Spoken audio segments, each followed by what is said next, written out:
चलिए अब हम लोग पढ़ेंगे मादा जनन तंत्र। ठीक है, ये आपके सामने मादा जनन तंत्र का इमेज है।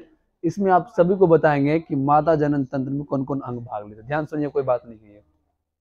तो मादा जनन तंत्र का जो सबसे प्रमुख अंग होता है वो क्या होता है?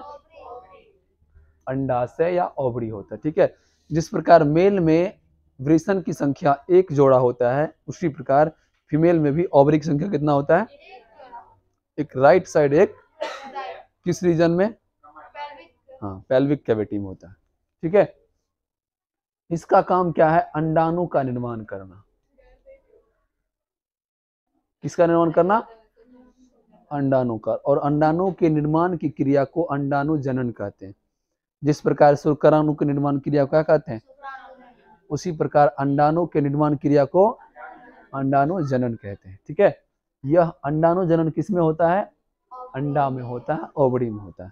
ठीक है, यह दोनों अंडाशय एक साथ कभी काम नहीं करता है, ये मंथ बाय मंथ करता है। यदि जनवरी में दाहिना ओवरी काम किया तो फरवरी में, मार्च में, अप्रैल में, इस प्रकार से क्या करता है? अल्टरनेट काम करता है, एक साथ कभी काम, क्योंकि एक साथ काम करेगा तो निषेचन क्रिया 2 बार हो जाएगा। इधर भी क्या होगा? ओवम बन गया और इधर भी ओवम बन गया, तो कुछ स्पर्म इधर चल जाएगा, कुछ स्पर्म इधर चल जाएगा, तो हो जाएगा दोनों तरफ लफड़ा। हाँ, तब जुड़वा बच्चा हो जाएगा। ठीक है, लेकिन ऐसा होता नहीं है। जुड़वा कैसे होता बताते हैं आगे, ध्यान से। तो ओवरी समझा क्या होता है? चलिए, ओवरी, और इसके बाद जैसे इसमें अंडाणु का निर्माण होता है, तो यहाँ जो फिंगर के समान स्ट्रक्चर देख रहे हैं, इसको हम लोग बोलते हैं फिम्बरी। क्या बोलते हैं? तो जैसे इसमें अंडाणु बना और ये कौन कैच कर लेता है? और ये आके कहाँ जाता है? फेलोपियन नलिका में। किस नलिका में? फेलोपियन नलिका। ठीक है, चलिए दूसरा एरिया हो गया फेलोपियन नलिका, समझा? तो जिस नली में किसका परिवहन होता है? ओवम का। वही नली क्या कहलाता है? फेलोपियन नली।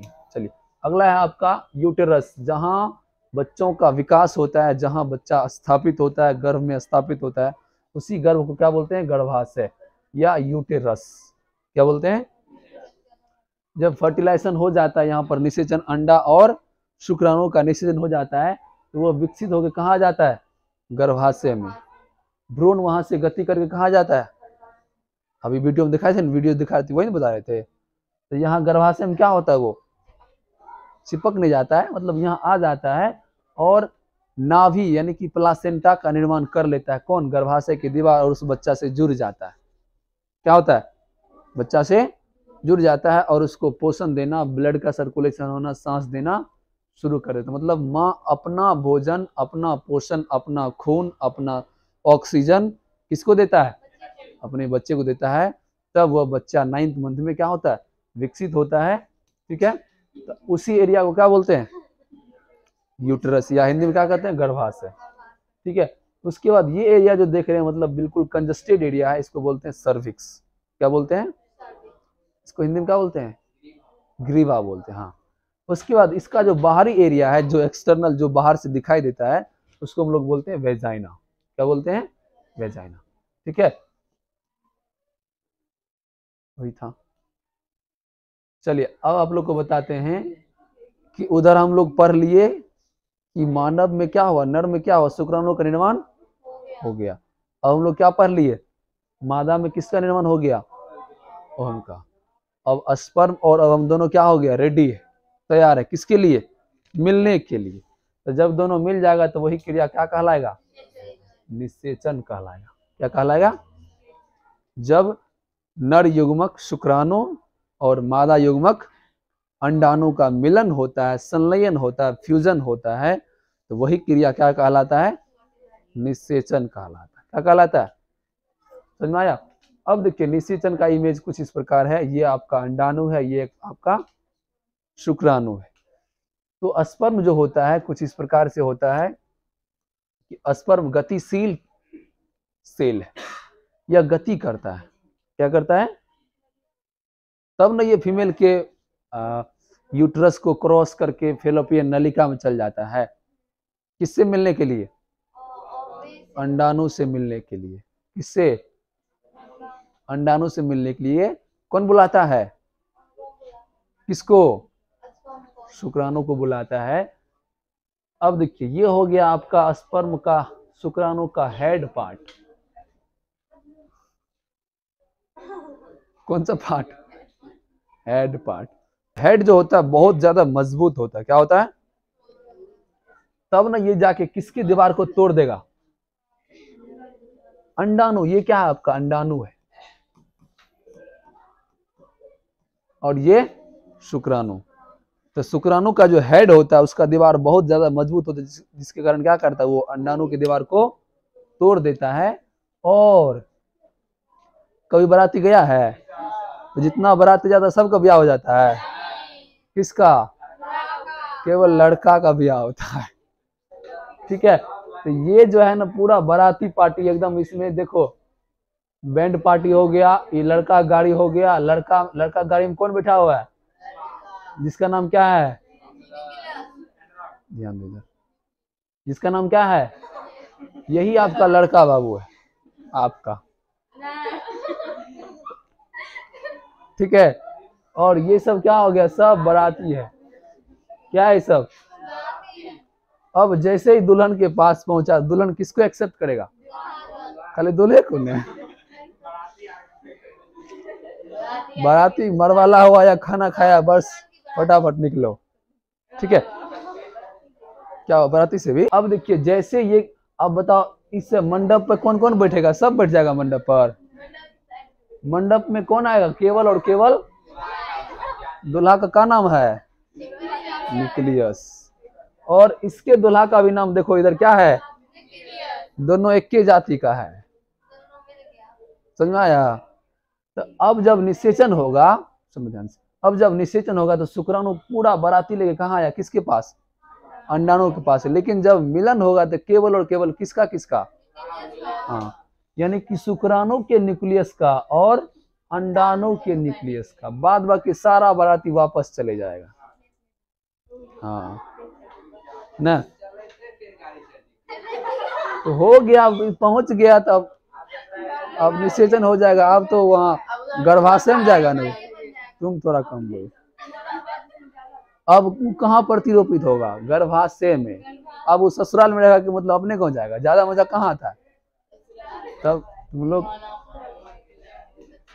चलो, अब जब निषेचन होगा, सुनो, तो निषेचन होगा तो केवल और केवल क्या होगा? जैसे इसका दीवार तोड़ेगा और यहाँ आएगा, इसका केंद्रक किसके केंद्रक में आ जाएगा?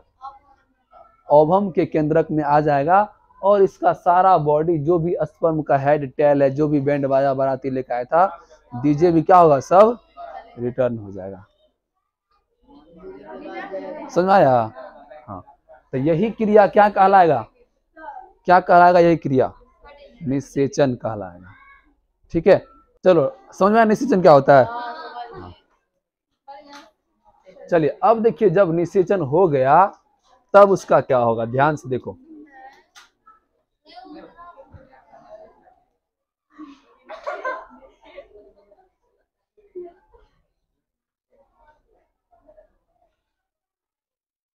चारों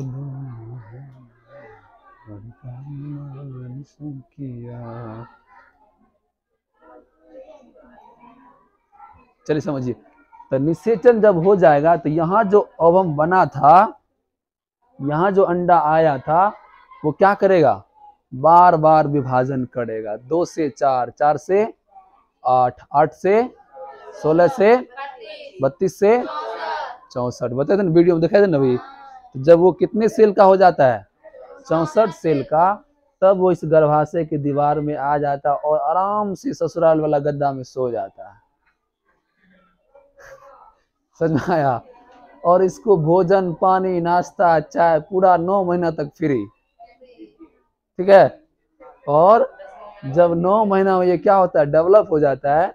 तब बेचारा कहता है चलिए पंजाब कुछ कमा लेते हैं। ठीक है। तब ये क्या होता है? बाहर निकल जाता है। जब बॉडी 9 महीने में क्या होता है? पूर्ण रूप से विकसित हो जाता है, तब इस प्रकार से वो क्या होता है? बाहर निकल जाता है। है समझ में? बोलो। तो ये था फर्टिलाइजेशन जब हो जाता है तब। जब फर्टिलाइजेशन नहीं होता है तब क्या होता है, अब वो कंडीशन आप लोग को बता रहे हैं, आप इसमें बात मत करो। फर्टिलाइजेशन हो गया तब क्या हुआ, समझ में आ गया? क्या फीमेल में प्रत्येक महीना फर्टिलाइजेशन होते रहता है? यदि प्रत्येक महीना फर्टिलाइजेशन होता तो क्या होता, प्रत्येक महीना फीमेल बच्चा देती ना। तो यानी कि जब एक बार प्रसव की क्रिया होता है तो उसके लगभग साल या 1.5 साल के बाद 1.5 साल तक ये क्या होता है, ओवरी काम करना बंद कर देता है। ठीक है, जब वो इतना हो जाता है इतना बड़ा, तब ये सोचता है कि अब लगता है कि बेदरा क्या हुआ, गुरकने लगा या बड़ा हो गया है या नर्सरी क्लास में चल गया है, अब पापा मम्मी को डिस्टर्ब नहीं करेगा। तब ये क्या करता है, फिर से नया अवम बनाता है और फिर से नया प्लानिंग बनाता है, फिर से फर्टिलाइजेशन करता है। कभी सुने हैं कि एक बच्चा हुआ फिर 9 महीना फिर हो गया?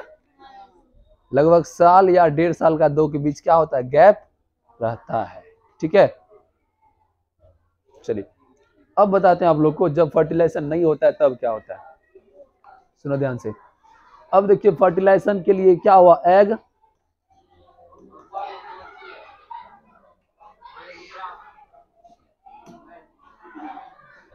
अब देखिए एग क्या हुआ, फर्टिलाइजेशन के लिए कहाँ आया, फैलोपियन नलिका में आया। ठीक है, और ये बेचारा स्पर्म का आशा बहुत दिनों तक देखा, लगभग 24 घंटा 48 घंटा 72 घंटा तक किसका इंतजार किया, स्पर्म का। क्योंकि इस मार्ग से कौन जाएगा, कौन जाएगा रे? लेकिन बेचारा को रास्ता में कहीं लेट लग गया, जाम में फंस गया, बुलाया था टाइम देके लेकिन टाइम पर ये क्या हुआ, नहीं गया। ठीक है, तब ये बेचारा क्या किया, ये लड़की सुसाइड कर लिया, गुस्सा से क्या किया, आत्महत्या कर लिया। और जितना भी इसकी शादी किया, फर्टिलाइजेशन की इस गर्भाशय में तैयारी चल रहा था। जैसे जब लड़का लड़की की शादी होता है तो 1 महीना पहले से या 1 सप्ताह पहले से क्या चलता है, तैयारी होता है ना। लड़की यदि सुसाइड कर लेगा तब मरवा रहेगा बताओ, नहीं रहेगा। रियल मत लेना, तुम इमोशनल क्या हो रही है। अब देखिए ये 72 घंटा तक या 48 घंटा तक इंतजार करता है, कौन, ओवम। किसका, स्पर्म का इंतजार करता है। कितने दिन तक, 2 या 3 दिन तक। ठीक है, 3 दिन तक स्पर्म का नहीं आने पर ये डिस्ट्रॉयड हो जाता है, सुसाइड कर लेता है, नष्ट कर लेता है। ठीक है, और जैसे ये ओवम यहाँ से निकलता है तो यहाँ इसका जो मंडप सब है, जो इसका मड़वा सब है, उसका तैयारी शुरू हो जाता है। क्योंकि इसको पता होता है कि एग निकला है, अंडाणु निकला है, अब क्या होगा, जाके एक थप्पड़ देंगे पागल बच्चा। अभी समझा रहे तब इस बात कर रही है, उसको भी डिस्टर्ब करिए, अपना भी डिस्टर्ब करिए। उधर कसको, उधर कसको, बीच में बस्ता रखो, बैग इधर रखो बीच में, तुम चलो कॉर्नर पर। जो क्वेश्चन है क्लियर नहीं पूछेगी, जब समझाने तब बात करेगी। चलो समझो, यहां जब एग निकला है तो यूट्रस की दीवार में यूट्रस को पता होता है कि अब क्या होगा, लगता है फर्टिलाइजेशन होगा। ठीक है, और भ्रूण का निर्माण या जायगोट का निर्माण या बच्चा का निर्माण होगा। उस बच्चे को पालने पोसने के लिए या उसको पोषण देने के लिए क्या होता है, इस गर्भाशय में कुछ तैयारी होती है, कुछ गर्भाशय वहां दीवार का निर्माण करता है। ठीक है, मुलायम मुलायम दीवार का क्या करता है, निर्माण करता है। लेकिन जब निषेचन नहीं हुआ, एग क्या किया, सुसाइड कर लिया, मतलब डिस्ट्रॉय हो गया, नष्ट हो गया, और इसी मार्ग से क्या हो गया, बाहर निकला। और यहाँ भी जो तैयारी चल रहा था वो सबको भी तोड़ दिया गुस्सा से। ठीक है, कहा कि अब लड़के ना आए तो शादी कैसे होगा। तो जितना भी इसके अंदर क्या हो रहा था, तैयारी हो रहा था, सबको क्या किया, डिस्ट्रॉयड कर दिया, और सारा ब्लड के रूप में इस मार्ग से क्या हो गया, बाहर निकल आया। इसी को हम लोग कहते हैं मेंसुरेशन साइकिल, मासिक चक्र या मासिक धर्म या रजो चक्र, रजो धर्म, या इसको पीरियड आना भी कहते हैं। आए समझ में। तो यह क्रिया फीमेल में कब होता है, जब फर्टिलाइजेशन नहीं होता है। और यदि फर्टिलाइजेशन की क्रिया हो जाएगा, क्या फिर से ये पीरियड आएगा, नहीं। जब अगले मंथ पीरियड आना बंद हुआ, समझ जाओ फीमेल क्या हो गया, प्रेग्नेंट हो गया। वह कंसीव कर गई, वो निषेचन करके उसका अंडा से कहाँ गया, गर्भाशय की दीवार में। तो फीमेल को प्रेगनेंसी टेस्ट कराने की कोई आवश्यकता नहीं है। जब अगले मंथ क्या हुआ, प्रेगनेंसी पीरियड बंद हो गया, तो फीमेल अपने आप को क्या समझती है, प्रेग्नेंट समझती है। बोलो बोलो। हाँ, वो कभी कभी बॉडी में अनबैलेंस या हार्मोन्स के कारण होता है, ठीक है, वो हो सकता है। कभी कभी 20 दिन में भी पीरियड आ सकता है, कभी कभी 42 दिन में लगा देता है। तो मेंस्ट्रुएशन साइकिल मेनली होता है 28 दिन पर, ठीक है, लेकिन ये कभी 21 दिन या अधिक से अधिक 42 दिन भी हो सकता है, ठीक है, समझ में आया। तो यही जो चक्र चलते रहता है, जब तक निषेचन नहीं होगा तब तक यह दीवार बनेगा, फिर टूटेगा, फिर ब्लड निकलेगा, फिर अगले महीना अंडा निकलेगा, फिर यह दीवार नया दीवार बनेगा, फिर क्या होगा, टूटेगा। यह चक्र जो चलते रहता है, इसी चक्र को क्या कहते हैं, मेंस्ट्रुएशन साइकिल या मासिक चक्र कहते हैं। क्या कहते हैं? जब तक निषेचन नहीं हो जाएगा तब तक क्या करेगा,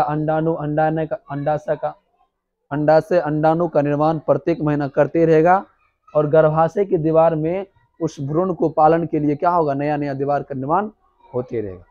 और यदि नहीं हुआ फर्टिलाइजेशन, ये सारा दीवार क्या होगा, टूट के बाहर निकल जाएगा, जिसके कारण एब्डोमिनल पेन या कमर में दर्द भी होता है महिलाओं को। समझ में आया? इसी पीरियड के दौरान क्या होता है, स्टमक पेन या पेल्विक पेन, कमर में दर्द होता है। इसी चक्र को क्या कहते हैं, मासिक चक्र कहते हैं। सबको समझ में आया? कितना टाइम हो गया रे, 4 बज गए।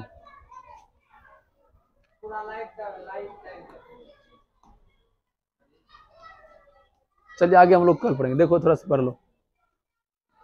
तो देखो मेंस्ट्रुएशन साइकिल में क्या होता है, ब्लीडिंग होता है, और पेल्विक पेन मतलब पेट दर्द या कमर दर्द भी होता है, ब्लीडिंग भी होता है, कमर दर्द भी होता है। अब समझते हैं आप लोग, यदि निषेचन हो गया तो उसके पहले इस प्रकार से भ्रूण बनता है, फिर बेबी का डेवलपमेंट होता है, और गर्भाशय में 9 महीने के बाद ये क्या होता है, विकसित होकर उसके शरीर से बाहर निकलता है। यही क्रिया प्रसव कहलाता है। क्या कहलाता है? प्रसव। और इस प्रकार से प्रसव की क्रिया होती है, जिसमें आपका जो रीढ़ की हड्डी है वो थोड़ा लचीला हो जाता है और नॉर्मल प्रसव होता है, ठीक है। चलिए कल हम लोग पढ़ेंगे जनन तंत्र से संबंधित कुछ बीमारी का नाम पढ़ेंगे, ठीक है। आज यहीं तक रहने दीजिए।